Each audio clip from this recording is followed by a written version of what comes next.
कभी कभी सही में दया आती है उन लोगों पर जो कहते हैं कि पैरानॉर्मल घटनाएं होती नहीं हैं, भूत नहीं होते, प्रेत नहीं होते, चुड़ैलें नहीं होती, डायन नहीं होती। और फिर वहीं पर आते हैं प्रेमानंद महाराज जैसे कुछ ऐसे पूजनीय लोग जो इन सब चीज़ों के अस्तित्व के बारे में बता रहे होते हैं कि कैसे प्रेमानंद महाराज जी ने खुद ने एक चुड़ैल जंगल में देखी थी। और ऐसे ही हमारे ग्रंथों में अलग अलग जगह पर भूतों का, प्रेतों का, पिशाचों का कितना उल्लेख है। दोस्तों, आज का रियल इंसिडेंट मैंने शुरू करा प्रेमानंद महाराज जी के नाम से, क्योंकि आज का रियल इंसिडेंट बहुत ज़्यादा डरावना होने वाला है, बहुत ज़्यादा।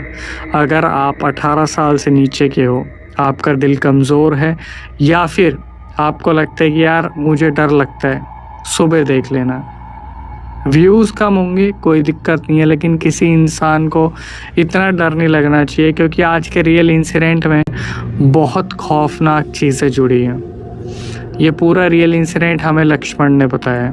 लक्ष्मण जो कि यूपी के रहने वाले हैं, इन्होंने बताया कि अक्षय भाई, ये पूरा रियल इंसिडेंट मेरे सामने हुआ 2013 में, और फिर मैं शिकार बना 2015 में।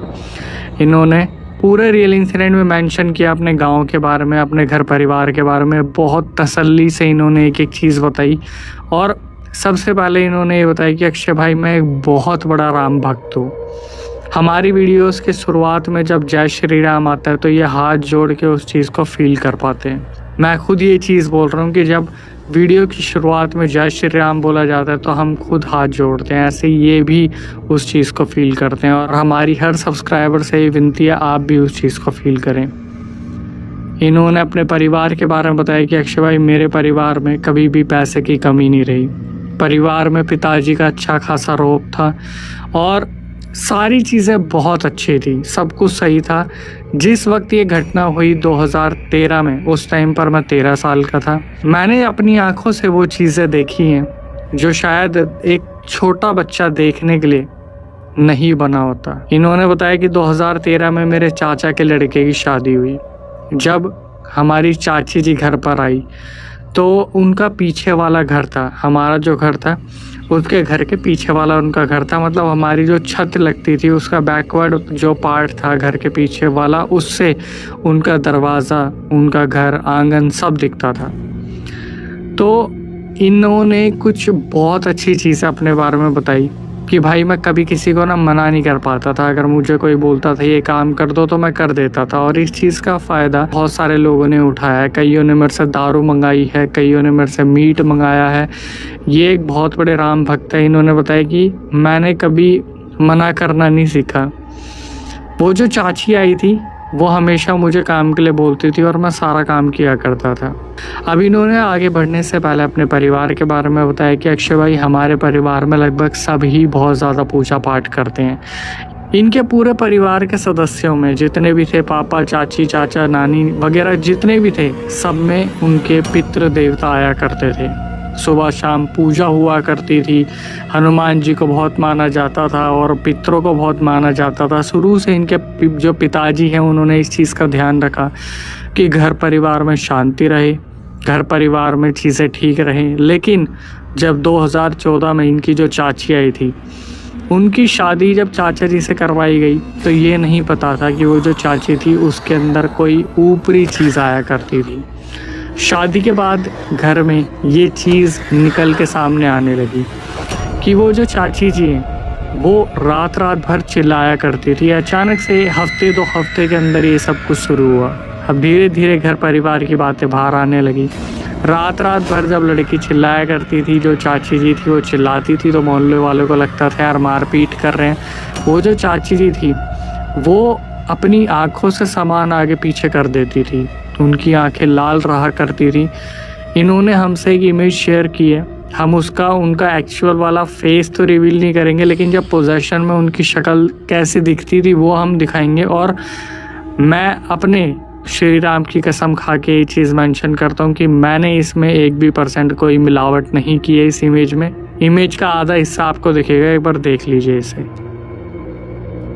अब और भी डरावनी चीज़ें आपके सामने निकल के आएंगी। जिस तरीके से इन्होंने अपनी रिकॉर्डिंग में मेंशन किया कि अक्षय भाई कोई भी पंडित, मौलाना, तांत्रिक नहीं रहा था जिसको हम घर बुला के नहीं लाए थे।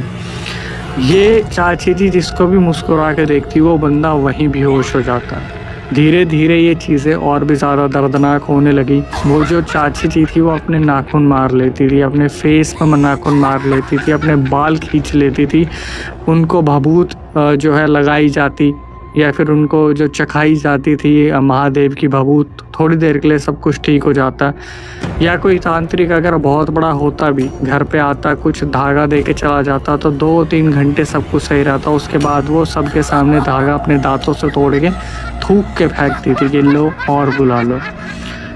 उनके साथ ऐसा होता था कि जैसी रात हुई, चाचा जी घर पे आए, थोड़ी देर सब कुछ सही रहा, खाने की परात लेके आई और अचानक से आवाज़ बदल गई और फिर खाने की परात को इतनी दूर दूर तक फेंक के मारा, इतनी दूर दूर तक फेंक के मारा कि पूरा गांव दहल जाता था। खाना खाती, इधर उधर चिल्ला के फेंक देती, फिर कुछ सॉल्यूशन मिलने की संभावनाएं सामने आई। इसके बाद क्या हुआ, जैसे कि आप जानते हैं कि हर चीज़ का सॉल्यूशन है मेहंदीपुर बालाजी। बहुत सारे तांत्रिक आए, पंडित आया, घोरी, मौलवी, मौलाना सब आके चले गए, कुछ भी ठीक नहीं हो रहा था। फिर सब ने सॉल्यूशन निकाला कि भैया अब हम एक काम करते हैं, इनको मेहंदीपुर बालाजी लेके चलते हैं। 2013 से ये चीज़ें शुरू हुई और 2014 की शुरुआत में इनको मेहंदीपुर बालाजी ले जाया गया। वहाँ पर जो पंडित जी थे वो 1 मिनट में समझ गए कि ये जो एंटिटी है बहुत मुश्किल से हटेगी। तो उन्होंने बोला कि भाई कुछ टाइम के लिए यहाँ पर हवन चलेगा, जो कमज़ोर दिल के वो यहाँ से चले जाओ, क्योंकि हवन के दौरान बहुत सारी अजीबोगरीब चीज़ें होंगी। मेहंदीपुर बालाजी में जो हवन चला वहाँ पर चाची ने बहुत बहुत बहुत डरावना पोजेशन दिखाया। उनकी आंखें लाल हो जाती थी, आंखें पलट जाती थी और वो खुद से मर्दों की आवाज़ निकालती थी, चिल्ला चिल्ला के बोलती थी, मैं सबको ले जाऊंगी, मैं मारूंगी, मैं किसी को नहीं छोड़ूंगी। मेहंदीपुर बालाजी में कम से कम 5 से 6 घंटे जो है हवन चलता रहा, जहाँ पर सबने हाथ जोड़ के श्री राम का नाम लिया, हनुमान जी का नाम लिया और फिर जो पंडित जी थे उन्होंने क्या करा, एक हांडी उठाई और अपने कुछ मंत्रों से वहाँ पर जितनी भी नेगेटिविटी थी सारी उस हांडी में कैद करी। और जो बड़े चाचा थे, मतलब चाचा के जो पापा थे, उन्हें दिया कि इस हांडी को जाके दफना देना ऐसी जगह पर जहाँ पर से हांडी बाहर ना निकल पाए और इसे कोई देख ना पाए, और आते टाइम वापस मत देखना। इन्होंने क्या करा, वहाँ से गए, हांडी को दफनाया और उस टाइम पर चाची जी बिल्कुल ठीक हो गई। 2014 जैसे ही निकलने लगा, 8 महीने मुश्किल से हुए होंगे, अचानक से चाची के अंदर खाना खाते खाते पोजेशन आ गया और वो जितनी भी एंटिटीज़ थी, 3-4 एंटिटी, वो सारी चाची पे हावी हो गई। दोबारा चाची ने चिल्लाना शुरू करा कि मैं आ गई हूँ, उस हांडी को खोल दिया, मैं जैसा चाहती थी वैसा हो गया। मर्दों की आवाज़ आ रही है, औरतों की आवाज़ आ रही है। तो यहाँ पर लक्ष्मण अपनी रिकॉर्डिंग में बताते कि अक्षय भाई ये हुआ, हमारा पूरा घर दहल गया, हमें बस ये पता चल गया था बातों बातों में कि वो हांडी किसी ने खोल दी है। 7-8 महीने ये सारी चीज़ें इसी तरीके से चलती रहीं।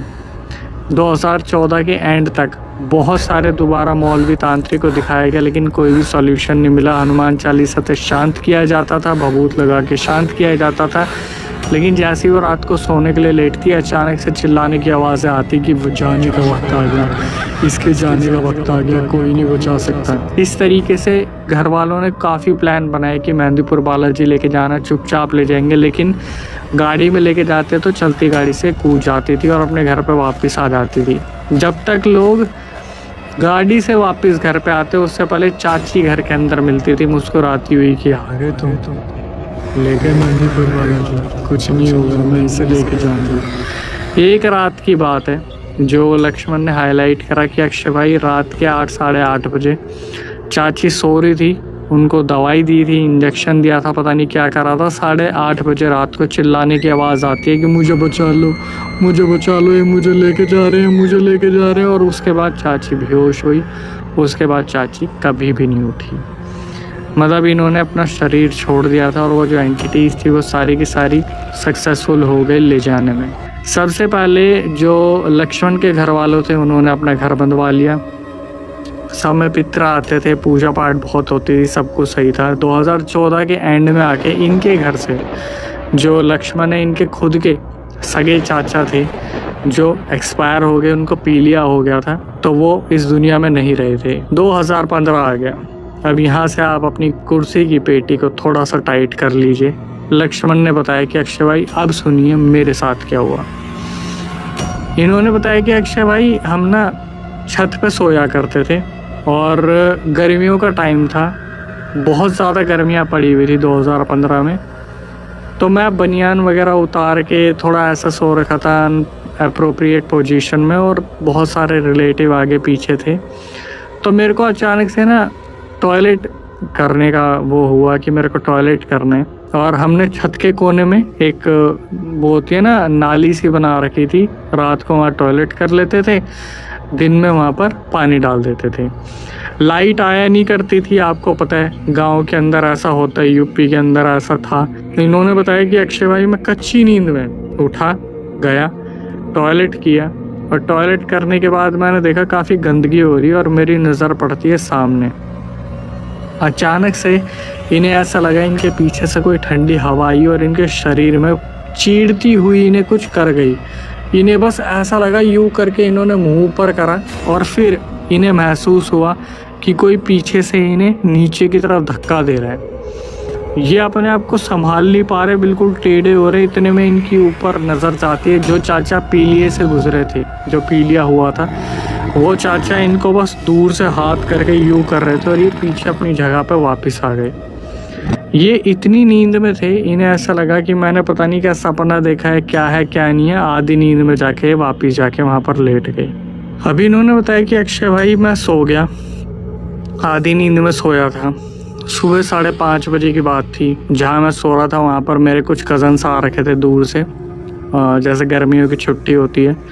सुबह 5:30 बजे मेरी आँख खुलती है और मुझे बस इतना पता है कि मेरा मुंह पूरा अकड़ गया था, और जैसे ये उठे तो इनके हाथ पैर चल नहीं रहे थे और बस ये बोलने की कोशिश कर रहे थे कि मेरे मुंह से कोई शब्द निकल जाए। 2-3 मिनट ये ऐसे ही करते रहे, कर्राते रहे, इधर उधर ढंग से कुछ कर नहीं पा रहे थे। तभी इन्हें थोड़ी सी शक्ति मिली, ऐसा लगा जैसे किसी ने तो इनको शक्ति दी है। और इन्हें इनके जो पीलिए से गए हुए चाचा थे वो दूर से इशारा करते कि जो तेरे कज़न है इन्हें उठा। ये इधर उधर देखते हैं, मैं बता रहा हूँ मेरे रोंगटे खड़े हो रहे हैं। 2-3 मिनट बाद इतनी हालत ख़राब हो गई कि मुंह से राल गिरने लगी। ये बिल्कुल मुश्किल से उधर होके पलटते, अपने कज़न को हाथ मारते हैं, वो उठे ही नहीं। उनकी जो राल थी मुंह की वो गिरी सीधा कज़न्स के ऊपर, लक्ष्मण की। उसके बाद वो उठे एकदम से झटपटा के। तो इन्होंने क्या करा, अपनी पूरी शक्ति से एक तरफ इशारा करा जहाँ पर लक्ष्मण को कुछ खड़ा दिख रहा था। जितने भी कज़न्स थे वो समझ गए थे कि लक्ष्मण के साथ कुछ बहुत गलत हो रहा है। ये सारे के सारे भागे, इनके पापा को, लक्ष्मण के पापा को वहाँ पर लेके आए।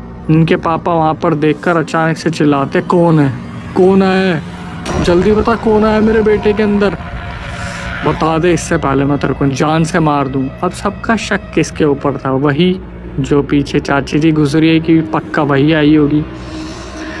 यहाँ पर ये बताते हैं लक्ष्मण के, अक्षय भाई मेरे पिताजी की आंखें हो गई लाल क्योंकि उनके पितर आ गए उनके अंदर, और जितने भी रिलेटिव वहाँ पर सो रहे थे सब उठना शुरू करते हैं और एक एक करके सबके अंदर पितर आना शुरू हो जाते। सबकी आवाज़ बदल गई, कौन है, कौन है, कौन है, कौन है, इसे उठाओ, भेजो इसे, हम मारेंगे, इसे मारेंगे। इनके पापा ने क्या करा, पूरी जान से घुमा के लक्ष्मण के मुंह पे एक थप्पड़ मारा और अचानक से पूछा, बता कौन है शरीर के अंदर बच्चे के। लक्ष्मण के जैसे ही चाटा लगा, वो जो एंटिटी थी वो चली गई या क्या हुआ, लक्ष्मण को वो थप्पड़ लगा बहुत खींच के, क्योंकि पितरों का थप्पड़ था तो वजन तो हो गई। थप्पड़ लगते ही एकदम से लक्ष्मण होश में आते और बोलते, पापा मुझे क्यों मार रहे हो, मैं तो सो ही रहा था। सब हैरान हो जाते हैं, सबको समझ में आ गया था कि लक्ष्मण के अंदर कोई ना कोई एंटिटी तो थी। इनको पकड़ा, इनके घर के सामने एक पेड़ था, पीपल का रहा होगा या फिर किसी पूजनीय वो जगह थी जहाँ पर शिवलिंग स्थापित किया हुआ था, ये लोग पूजा करते थे। वहाँ पर पहले इनका जाके माथा भिड़वाया, फिर सबसे करीबी मंदिर में इनका माथा भिड़वाया, वहाँ पर पंडित जी ने कुछ दिया धागा वगैरह, फिर ये घर पे वापस आते। घर वालों को लगा भाई सब कुछ सही हो गया, लेकिन ये लक्ष्मण की ज़िंदगी में पहला झटका था और ऐसे बहुत बड़े बड़े झटके लगातार इनकी ज़िंदगी में लगने वाले थे इन्हें। सुबह 9 बजे लक्ष्मण की आँख खुलती है और बारिश आ रही थी और टीन वाला घर था तो पानी टपक रहा था, पुराना घर था, ज़्यादा मरम्मत नहीं हो रखी थी। तो जब बारिश होती है तो आपको पता है जहाँ पर टीन वाली जगह पर खाना थोड़ा सा लेट बनता है जब बारिश बंद होती है, क्योंकि आप चूल्हा जलाओगे, पानी गिरेगा तो सारी मेहनत वेस्ट हो जाती है। तो जो लक्ष्मण के पापा थे उन्होंने बोला कि बेटा एक काम कर, जेब से 10 रुपये निकाल ले और कुछ जाके खा ले, क्योंकि खाना लेट बनेगा क्योंकि बारिश आ रही है। यहाँ पर लक्ष्मण मेंशन करते हैं कि भाई मैं उठा, अपने पापा की जेब से 10 का नोट निकाला और मंदिर के आगे जैसे ही मैं पहुंचा, मेरा मुंह हो गया टेढ़ा, आंखें हो गई ऊपर, हाथ पैर जम गए और बस इतना पता है कि मेरे को अपने आगे पीछे हर तरफ कोई ना कोई एंटिटी नज़र आने लगी, जैसे मेरे को कोई घेर के खड़ा हुआ और मैं गर्दन बस ऐसे ऐसे कर रहा हूँ और मैं बस चिल्लाने की कोशिश कर रहा हूँ और मेरे मुंह से राल गिरनी शुरू हो गई, मेरा पूरा शरीर अकड़ गया। ये देखकर जितने भी मेरे रिलेटिव थे कि मुझे हुआ क्या है, वो फिर दोबारा उनके अंदर पितर आ गए और मेरे पापा को बुलाया गया। इनके पापा इस टाइम पर इतना गुस्से में थे, इतने गुस्से में थे, जैसे उनके अंदर उनके पितर आए। एक्चुअली में 2 चीज़ें हैं, इनके जो पापा है वो भैरव बाबा के बहुत बड़े भक्त है। तो कुछ लोग कह रहे थे कि भैरव बाबा की कोई परछाई आई है, कुछ लोग कह रहे थे पितर आए। तो इनके पापा ने क्या करा, लक्ष्मण से पूछा कि कौन है तू, मेरे बेटे के अंदर क्या कर रहा है, निकल जा, इससे पहले मैं तुझे बहुत बुरी तरीके से पीटूं, बहुत मारूंगा तुझे अगर तू मेरे बेटे के अंदर से नहीं निकला। तो इनकी एक जो अलग सी चीज़ थी कि मुंह से बस इतनी ही आवाज़ निकल रही और कोई आवाज़ निकल ही नहीं रही, क्योंकि पता नहीं पोजेशन किस तरीके का रखा था। इनके पापा ने क्या करा, चप्पल उठाई और भटाभट लक्ष्मण में मारनी शुरू कर दी। जैसे ही इनके पापा ने चप्पलें बरसाना शुरू की, एकदम से ये खुले, होश में आए, पूछना शुरू करा इनसे कि क्या लगा तुझे, क्या हुआ था तेरे साथ। इन्होंने बताया कि पापा मेरे को जाम कर दिया पूरा का पूरा, मुझे पता नहीं क्या हुआ, मुझे ऐसा महसूस हुआ जैसे पता नहीं कोई मेरे शरीर के अंदर घुस गया है। इनके पापा ने बोला कोई नहीं, ठीक हो गया तू, कोई दिक्कत नहीं है, जब तक हमारे भगवान हमारे साथ हैं हमें कुछ भी नहीं होगा।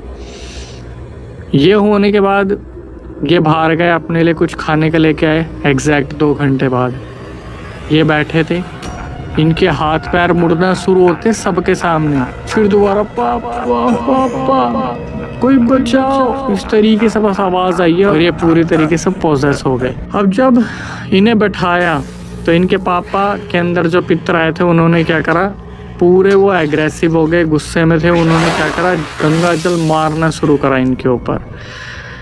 यहाँ पर ये मेंशन कर रहे कि अक्षय भाई मैं एक एक चीज़ महसूस कर पा रहा था। जैसी गंगा जल मेरे ऊपर लग रहा था वहीं से ऐसा लग रहा है जैसे जलन उठ जा रही है। जय श्री राम, ओम राम, मेरे मुंह से जो भी निकल पा रहा है, इनर वॉइस जो एक मन की आवाज़ थी, वहाँ पर ये सब कुछ हो पा रहा था। लेकिन मेरे जितने भी रिलेटिव थे वो सब मुझे घूर के देख रहे थे और इतने में क्या हुआ, ये आँखें लाल करते करते इनकी आँखें चढ़ गई। वहाँ पर थोड़ा सा सबको डर लगा तो इनके पापा ने क्या करा, अपने जितने भी मंत्र थे, जो इनके गुरु मंत्र इन्हें मिले थे, जो बोलना नहीं था, कोई बहुत बड़ी दिक्कत आएगी तभी वो मंत्र यूज़ करने थे, इनके पापा ने क्या करा, अपने जितने भी मंत्र थे उनका उच्चारण शुरू करा। ये कंट्रोल में आते हैं इनके पापा ने क्या करा, बाल पकड़े, हिला के पूछना शुरू करा कौन है और मेरे बेटे के अंदर क्यों है, जितनी जल्दी हो सके बता दे, इससे पहले तुझे भस्म कर दो। इनके पापा के अंदर सही में वो भैरव बाबा की जो परछाई थी शायद वो आई थी। तो वो एंटिटी पहली बार बोलती है लेकर जाऊंगी इसे, ये मेरा है, मेरा शरीर बन चुका है। पूछा जाता है कि कैसे आई तू इसके अंदर, बता, हमें पहले से पता था तू ही होगी, पर तू आई कैसे इसके अंदर। वो बताना शुरू करती है कि मुझे ये बहुत पसंद है, मेरी सारी बातें मानता था, मेरे सारे काम करता था, ले जाना तो मैं हमेशा से इस घर में किसी न किसी को चाहती थी, क्योंकि मैं अपने पति को ले जा नहीं पाई, अपने पति को मैं लेके जाऊंगी और कोई बीच में नहीं आएगा। इनके पापा ने फिर दोबारा पूछना शुरू करा कि क्या है, क्या चाहती है तू, भोग पे जाएगी, तेरे को क्या चाहिए तू बता। ये बताना शुरू करती है, जो चाची थी, इसके शरीर को मैंने अपना बना लिया है, इस घर को बंद दबा के तुम्हें क्या लगा मैं इसे पकड़ नहीं पाऊंगा? ये लड़का मुझे बहुत पसंद है। गंदगी से आई हूँ मैं, गंदगी से, और हम 4 जने हैं इसके अंदर। तो ये सारे थोड़ा घबराना शुरू करते कि मतलब यार 4 जने एक बच्चे के अंदर। आप बिलीव नहीं करोगे, लक्ष्मण रिकॉर्डिंग में ना रो रहे थे। वो हिस्सा लगाना ऐसा होगा हम सहानुभूति ले रहे, लेकिन लक्ष्मण की जो हालत थी वो बता रहे थे, अक्षय भाई मैं आंखें ऊपर करके सब महसूस कर पा रहा हूँ, मेरे पापा बात कर रहे बार बार, और वो एंटिटी बोल रही है कि ये उस दिन जब मूतने आया था, वहाँ पर टॉयलेट करने आया था, हम गंदगी के सहारे इसके अंदर घुस गए, इसके चाचा ने बचा लिया। हम तो इसे पहले ही ले जाना चाहते थे, बहुत पहले हमने इसे मारने की कोशिश की, हर बार इसका चाचा इसे बचा गया। और दूसरा वो श्री राम भगवान बहुत पूछता है ये, हमेशा उन्होंने बचा लिया इसे, नहीं तो इस लड़के को तो हम ले जाना चाहते थे। ये लड़का बहुत अच्छा है, बस इतना कर दो, इस लड़के को हमें दे दो, हमें जो भी देना पड़े हम तुम्हें देंगे, पैसा चाहिए, सोना, हीरे, जो चाहिए जवाब दे दो, इस लड़के को हमें दे दो। जो पिताजी थे वो बुरी तरीके से चिल्लाना शुरू करते कि तेरे को मैं बताता हूँ। पितरों का जितना भी सहारा लिया जा सकता था, भगवानों को जितना सहारा लिया जा सकता था, सारे लक्ष्मण के ऊपर टूट पड़े। ये एंटिटी बिल्कुल भी हल्की नहीं पड़ रही, सच बता रहा हूँ। पहली बार ऐसा हो रहा था कि पितृ, कुल देवी देवता, भगवान सब लगे हुए हैं, लेकिन इसके अंदर की जो एंटिटी थी ना वो शांत नहीं हो पा रही थी लक्ष्मण की। और रीज़न बताएंगे कि क्या रीज़न था भाई। आज रात आप यूँ सोचेंगे कि हमने क्या देख लिया इस वीडियो में। अभी तक ना सब कुछ जब चल रहा था तो एक मौलाना को बुलाया गया। ये जो मौलाना था इनको बहुत नॉलेज थी इन सब चीज़ों में। मौलाना वहाँ पर आए तो अचानक से बोलते हैं कि ये अकेली थोड़ी ना है यहाँ पर, इसके साथ 2 जिन्नात और एक ब्रह्म राक्षस है, और ये किसी ने भेजे हुए हैं। तभी अचानक से वो जो चाची थी वो आ जाती उभर के, हाँ अब तुम्हें पता चला, हम इस लड़के को ऐसे नहीं ले जाने वाले, हमें भेजा गया, मेरे साथ 2 जिन्नात और एक ब्रह्म राक्षस है। मौलाना तूने पकड़ लिया, तू है समझदार पर तू इसे बचा नहीं पाएगा। वो जो मौलाना थे वो अपनी तरफ से जमजम का पानी मारना शुरू करते हैं, ताबीज़ देते हैं और बोलते हैं कि सब ठीक हो जाएगा, कोई दिक्कत नहीं है। 1-2 ताबीज़ देने के बाद इन्होंने क्या करा, उस एंटिटी को निकाला और उससे पूछा कि तू क्या करेगी छोड़ के जाने के लिए।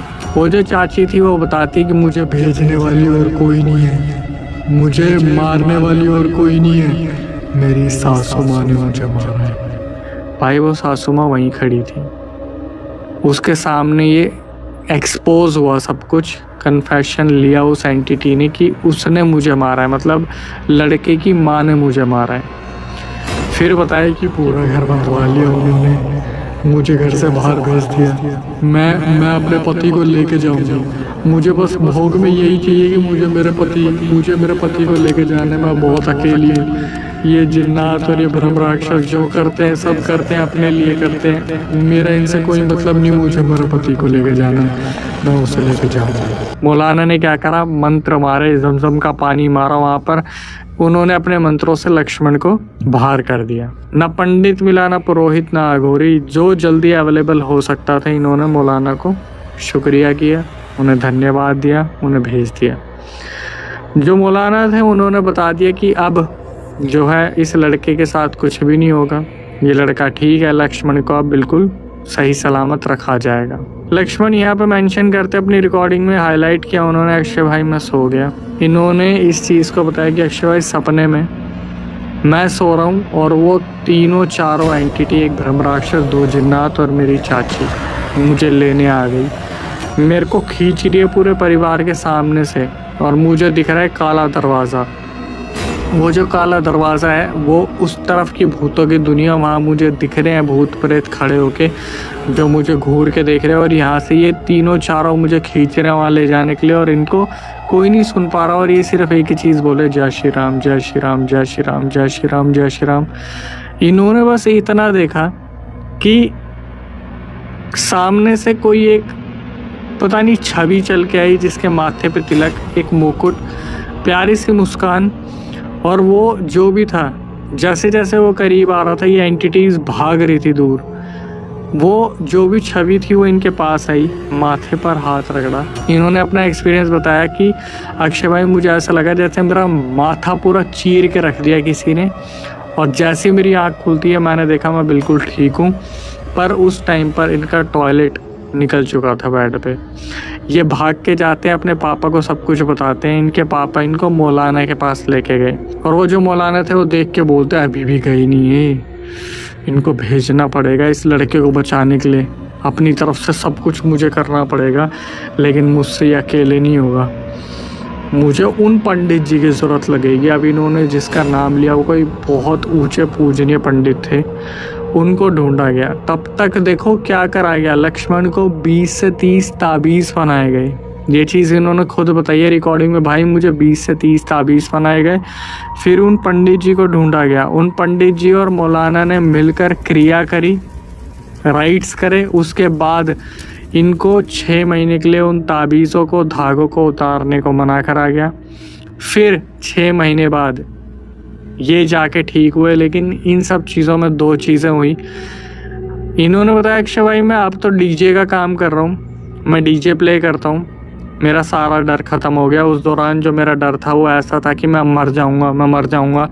ये बताते कि हर रात मैं इस डर के साथ सोता था कि सुबह उठूँगा तो मेरा मुंह टेढ़ा तो नहीं हो जाएगा, मेरी आंखें चढ़ तो नहीं जाएगी। सोचिए एक बच्चे ने क्या क्या सहा। फिर इन्होंने इस चीज़ को समझा कि अगर इस दुनिया में सबसे बड़ी कोई चीज़ है वो भगवान है, उनसे बढ़कर कोई भी नहीं है। और ये जो तांत्रिक, आघोरी, पुरोहित ये सब होते हैं ना, ये होते हैं। इन्होंने इस चीज़ को बहुत तरीके से मेंशन किया कि अक्षय भाई मैं इन सब चीज़ों पर पहले बिलीव नहीं करता था, मैं अपने भगवान पे बिलीव करता था, लेकिन भगवान भी उसी की मदद करता है जो खुद की मदद करता है। Moral of the story conclusion में यही निकल के आता है कि भाई आपको अपनों से चौकन्ना होके रहना पड़ेगा। आपके खुद के आपको कब शिकार बना देंगे, मीठा बन के कब मीठा खिला देंगे, आपको पता ही नहीं चलेगा। हमारे इंसिडेंट में अपने यही समझाते हैं कि भाई चीज़ों को देख के रखो, रिलेशन क्या मेंटेन कर रहे हो। अक्सर ये चीज़ देखी गई है कि आप ना किसी के दिए को मना नहीं कर पाते, लेकिन आपको कड़वा बनना पड़ेगा। सफ़ेद मीठी चीज़ आपको बहुत बुरी तरीके से तड़पा सकती है। और फिर इन्होंने 2-3 चीज़ें खुद अपनी रिकॉर्डिंग में हाईलाइट की कि भाई जनता को बताना कि प्लीज़ कहीं पे आते जाते ऐसे टॉयलेट ना करें, पीछे मुड़ के देखें ना अगर आवाज़ आ रही है, और अपने भगवान को माने। इन्होंने लगभग 5 मिनट यही उल्लेख दिया है पूरे रियल इंसिडेंट में कि भगवान को माने, उन पर भरोसा करें।